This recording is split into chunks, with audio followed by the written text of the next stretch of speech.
fine. It's fine.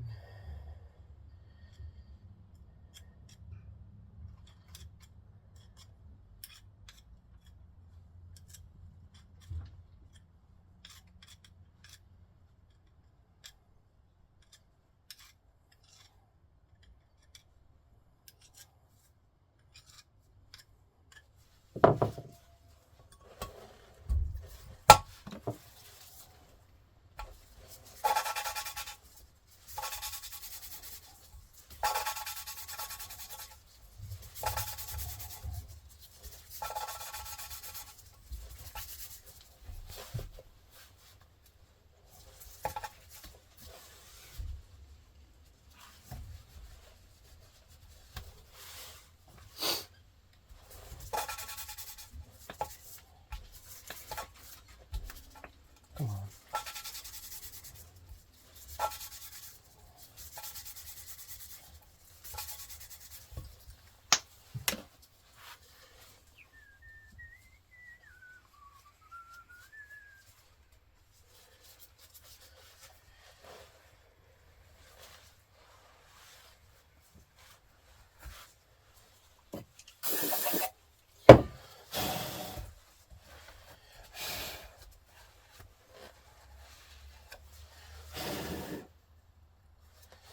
Smooth as eggs.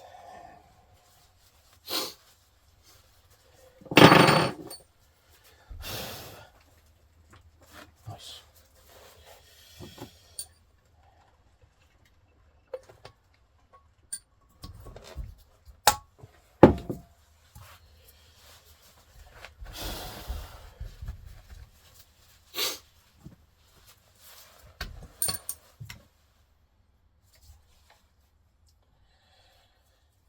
These look very good. Just a minor polish would be fine.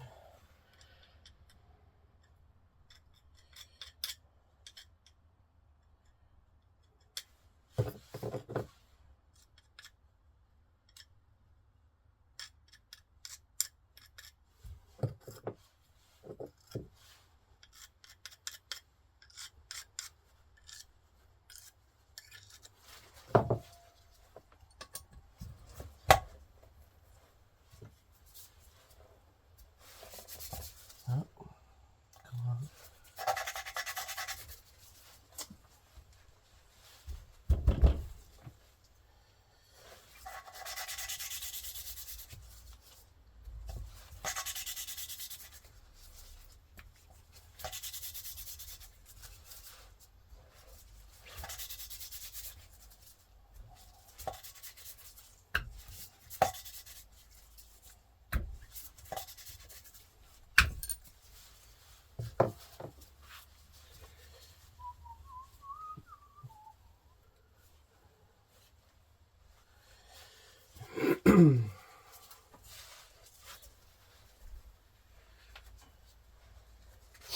You can actually see where the new surface has been cut. If you look clearly here,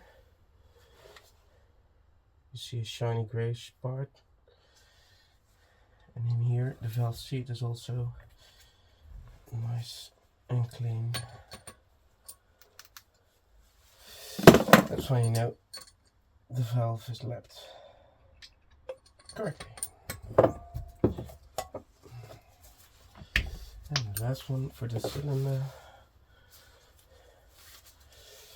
Look, as you can see before, there's only a black line. And if when we're going to polish it, it will be shiny gray. I'll show you in a second when I'm done. Just only with the fine grit, because the valves look very good.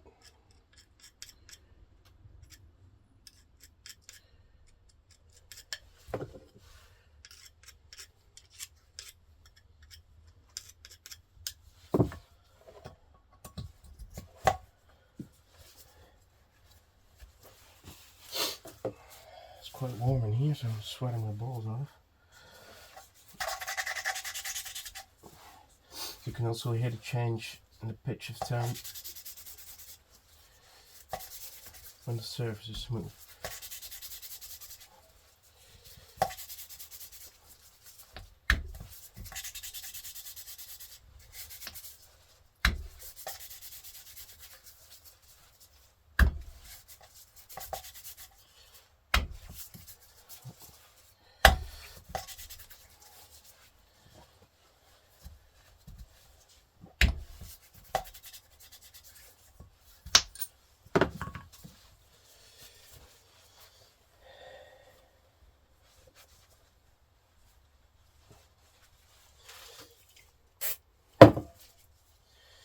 If you take a look now, you can clearly see the grayish polished line. You see?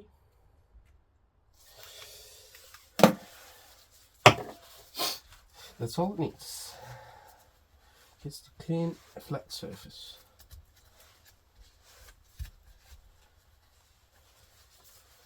And make sure you clean all the cutting compound out of the cylinder head. And oil the stem again. So, 3 more cylinders to go. I won't bore you with that. So, we're at the last one. These 3 are done. I thought I'd just show you one more.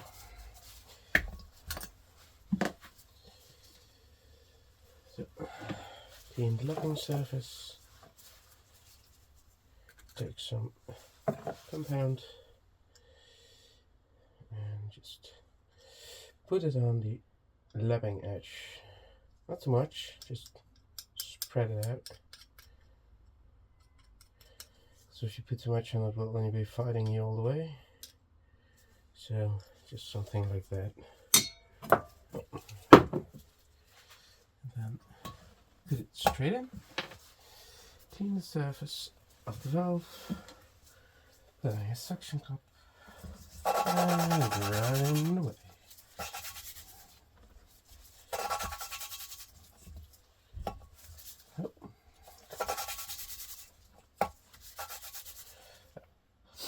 I'm just slightly taking the valve out, have a rotation, twist a little bit and go on, so it will change position every time and will be polished all around, not in one spot.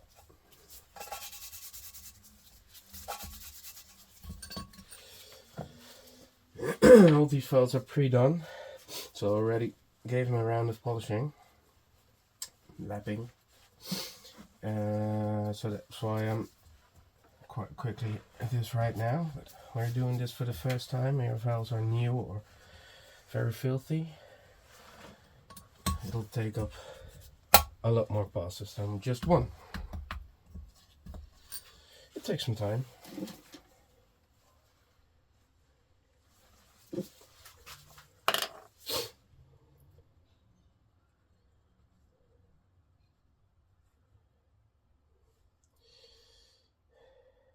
But this is a job you just do not want to skip on. It's very important that the valves close correctly on the cylinder head, because otherwise it will leak.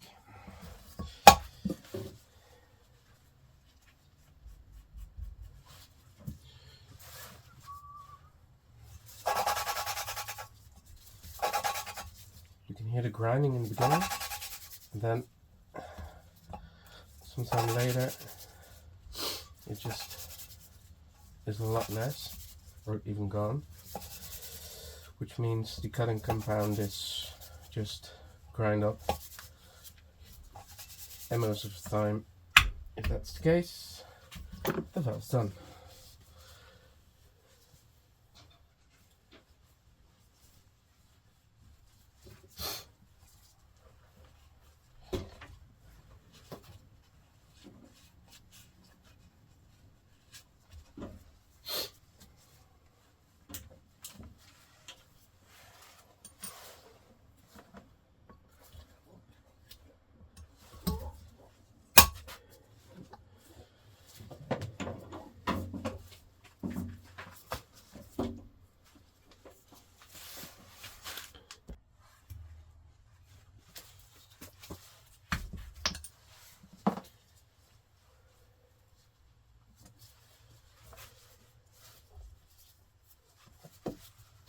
So, I'm done with the course paste. The two last intake valves only need some fine paste because they're already very, very clean.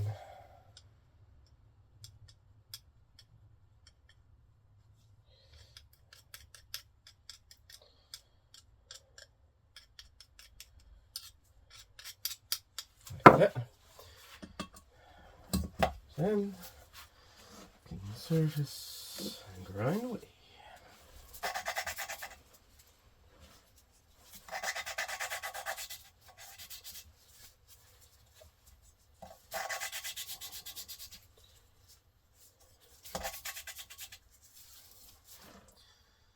Sometimes you have to alternate between the small and the big suction cup just to see what fits better. Because any imperfections on the valve may cause the small or the big suction cup not to suck like it's supposed to.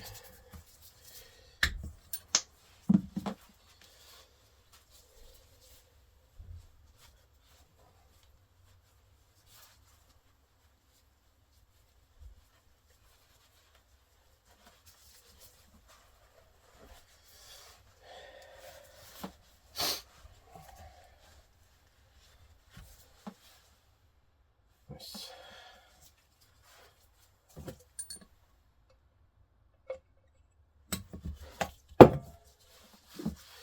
And the very last.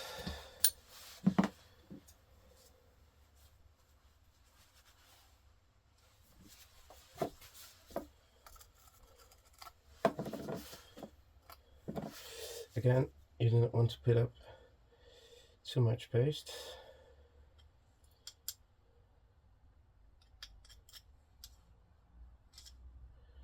Just a little smear is enough.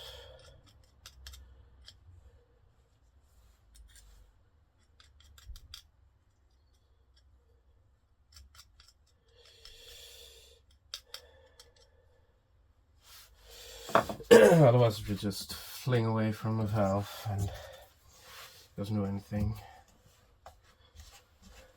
And it'll make your life a lot harder. Let me try the small cup.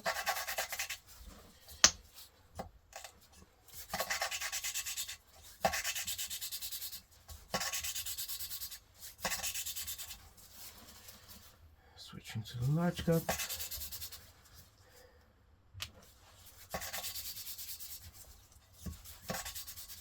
And then back to the small again. Yep, that's definitely better. All done.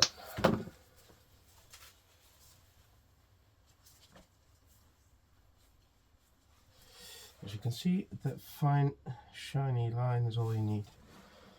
That's the only surface of the complete valve which contacts the head on this ring. So that small bit of about 2 mils or something is the only part which closes the valve onto the cylinder head. That's all valves done. On to the next job. So now all the valves are lapped, all the stem seals are changed, so we can put the valve springs back into place. I will number these one from intake 1, intake 2, etc, etc. The intake side are the bigger valves, so in this case it's this side.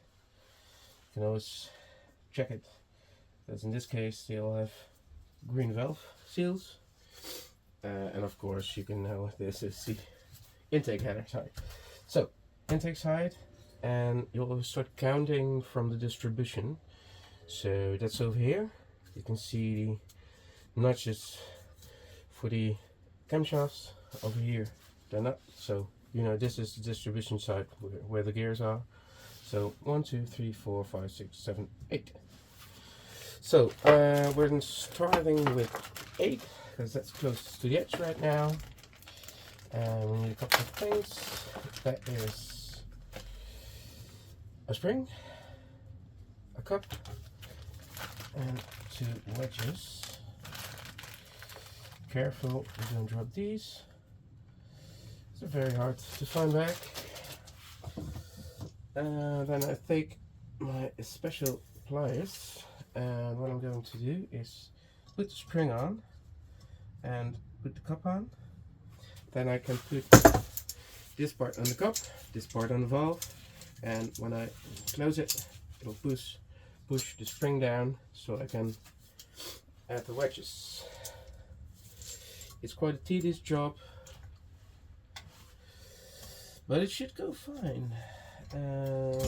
Yeah, so in this case it's not turned down enough, so I can adjust it right here, and it will just push the spring down a little bit further so I can access the part where the wedge is supposed to go. This is a bit hard and impossible to film, so yeah.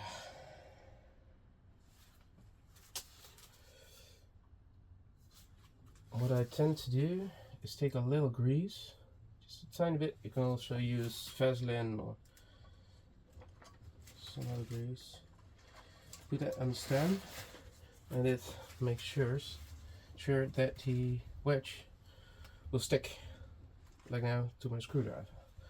So I'll just put it in and wiggle a bit with the pliers, because I need to push the wedge in place, and maybe I need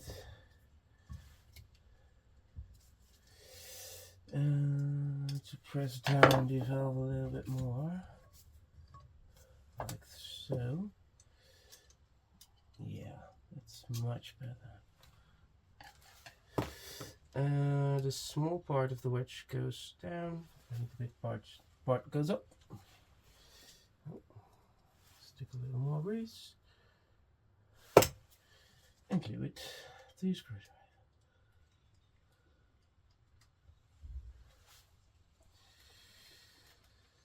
As I said, it's quite a tedious job. It needs to be aligned perfectly, and sometimes it will help if you just turn the cylinder head on the side. If you can see a little bit about what you're doing. Yep, that's in, and I think they're both in, so let's try and release it. Up. And that's one done.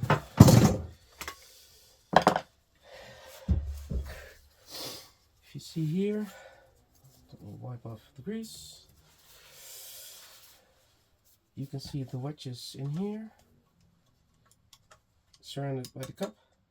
So the cup holds the wedges in place through the spring tension, which pushes up to the cap, so it can't go down. And around this will fit a tappet, some bucket, and the camshafts are just pushing down the bucket, so they're also pushing on this tension ring. That way the wedges can't come loose when the valve is opened by the engine. So that's one in. Just a lot more to go. There are 8 on each side, so 16 in total.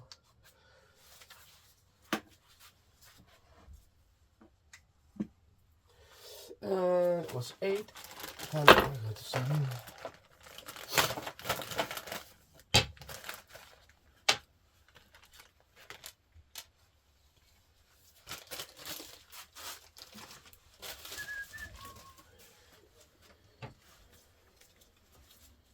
As you can see, the spring has one bigger, one smaller side. The small side should always go up, because this bucket is smaller than the valve seal on which the spring is resting.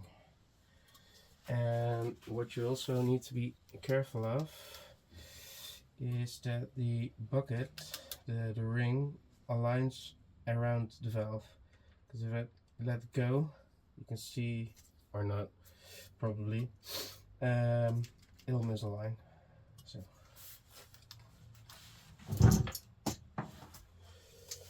Now let's try this again, shall we?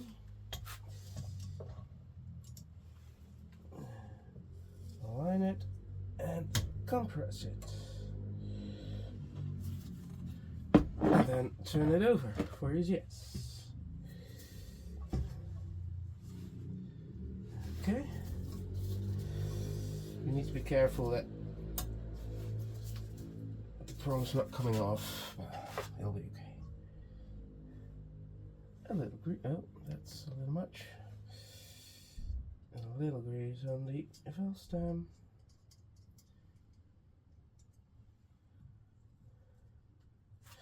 And just a little screwdriver to pick up the witch and put it into place.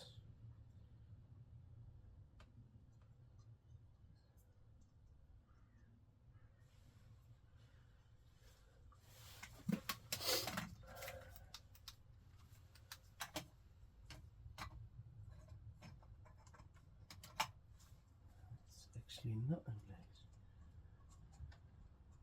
Yeah, that's better. Sometimes it's a bit hard to see if the wedges are aligned or not.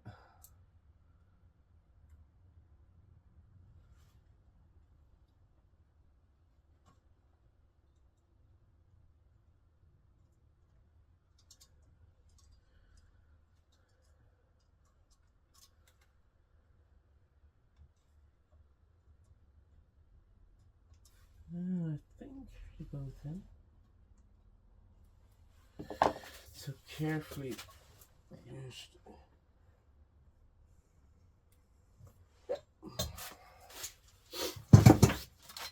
That's number 2.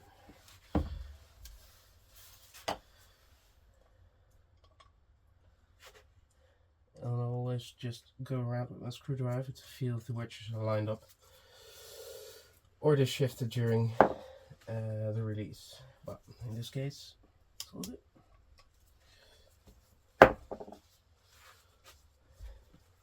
So I'll just show you one more for now.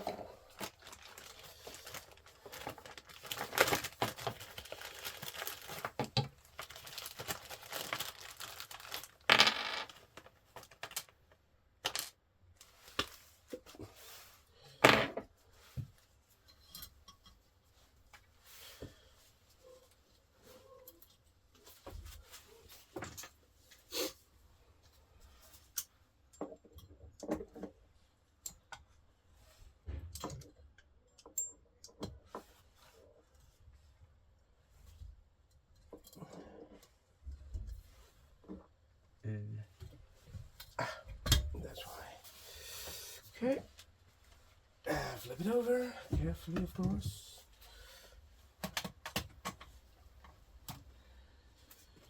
Okay.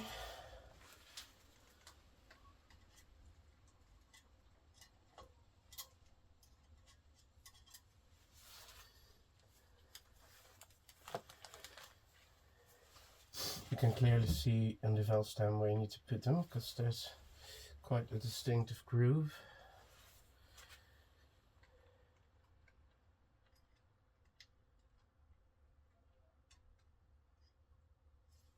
This one. You can also use a magnet for this, but I always prefer this magnet because a magnet will stick to everything, of course, and the grease just doesn't. So, oop, that went wrong. It pushes them out, and then you have to align them again, and that's why you have to be careful not to open the prongs too quickly, because it will make the wedges fly miles away, and you really do not want to happen.